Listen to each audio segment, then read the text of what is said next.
భార్య కళ్ళ ముందే భర్తను చంపిన దుర్మార్గులు, మోదీకెళ్ళి చెప్పుకోండి అని కాలర్ ఎగరవేసిన మూర్ఖులు ఇప్పుడు వాళ్ళ తలలు తెగిపడ్డాయి. ఏ మహిళలని నిస్సహాయుల్ని చేసే రక్తం కళ్ళ చూశారో ఆ మహిళలే గట్టి జవాబు చెప్పారు. పాక్ గడ్డపై ఉన్న ఉగ్రవాదుల పీచమనికించిన విషయాన్ని వాళ్ళ భాషలో వాళ్లకు చాలా స్పష్టంగా అర్థమయ్యేలా చెప్పారు.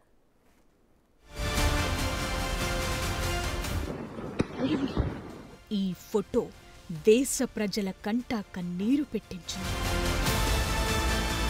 ఈ ఫోటో దేశ ప్రజల రక్తం మరిగేలా చేసింది.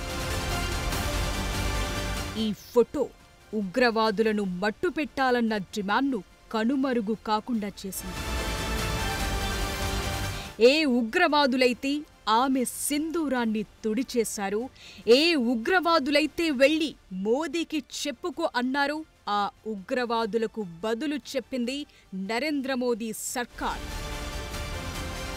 తుడిచిపెట్టుకుపోయిన ఆమెలాంటి అనేక మంది సింధూరాలకు గుర్తుగా ఆపరేషన్ సింధూర్ను చేపట్టింది. పోయిన వారి సింధూరాలకు న్యాయం చేసింది. I'm not in a current state to follow the news and all. Just before I heard that there was an Operation Sindoor was happened in the last night, which was taken the revenge of our 27 families. The name itself is telling that Operation Sindoor. Sindoor means we all lost our husbands. That means our lives. One way I should thank to Modi that we are so innocent people. They saw Modi on us. So Modi also owned us and took this revenge on them.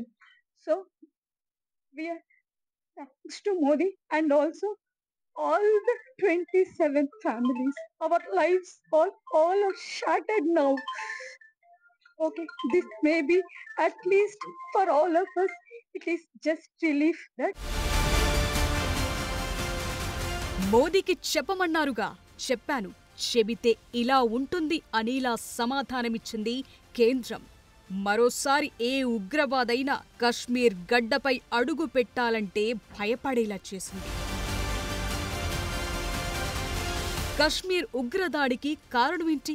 కశ్మీర్లో పర్యాటకాన్ని దెబ్బతీయాలి, మతాల మధ్య చిచ్చును రాజేయాలి.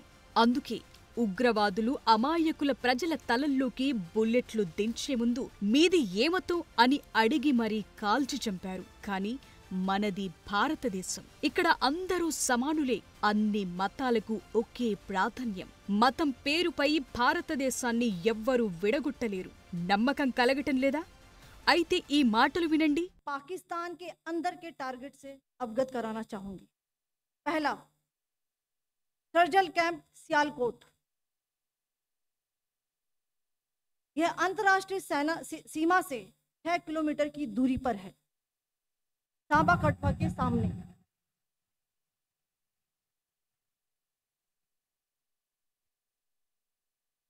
मार्च 2025 में Jammu and Kashmir police के 4 जवानों को जो हत्या की गई थी, उन आतंकवादियों को इसी जगह पर ट्रेन किया गया था।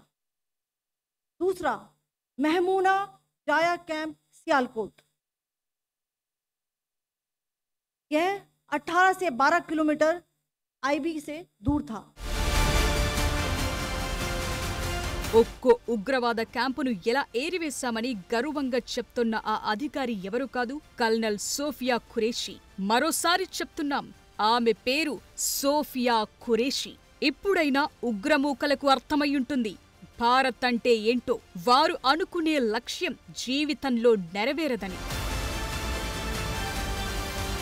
ఒక మహిళ నిస్సహాయతను చూసి రగిలిపోయిన దేశం మరో మహిళ రూపంలో ప్రత్యర్థికి ఇచ్చిన సమాధానం. మతం అడిగి మరీ చంపిన ఉగ్ర మూకలకు వారి భాషలోనే మిస్సైల్లా దూసుకెళ్లిన సోఫియా ఖురేషీ సమాధానం. ఇది భారత సౌభ్రాతృత్వం.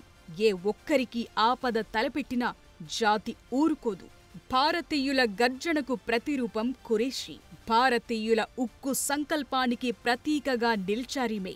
పాకిస్తాన్కు ఆ పాపి సపోర్టుతో పిచ్చిగంతులు వేసే ఉగ్ర మూకలకు ఈ పాటికి అర్థమయ్యుంటుంది. కల్నల్ సోఫియా ఖురేషీ మాట, భాష, ఆమె ఏం చెప్పారు?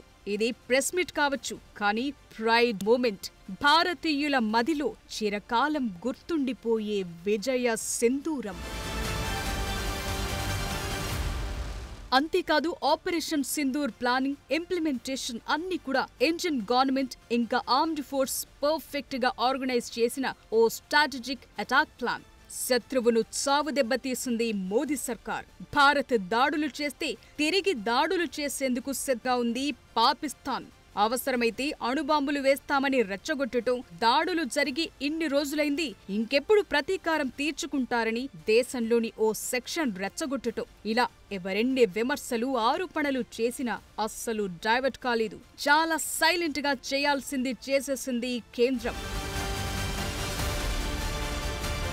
తాము దాడులు చేయబోతున్నామని ఎవ్వరూ బీరాలు పలకలేదు, జబ్బలు చరుచుకోలేదు, మైక్ల ముందు పిచ్చి ప్రసంగాలు, రెచ్చగొట్టే పనులు అస్సలు చేయలేదు. మరో హైలైట్ విషయం ఏంటంటే దాడులు మే 10 తరువాత జరుగుతాయని పాక్ ప్రభుత్వం బలంగా నమ్మేలా సీన్ క్రియేట్ చేసింది కేంద్రం.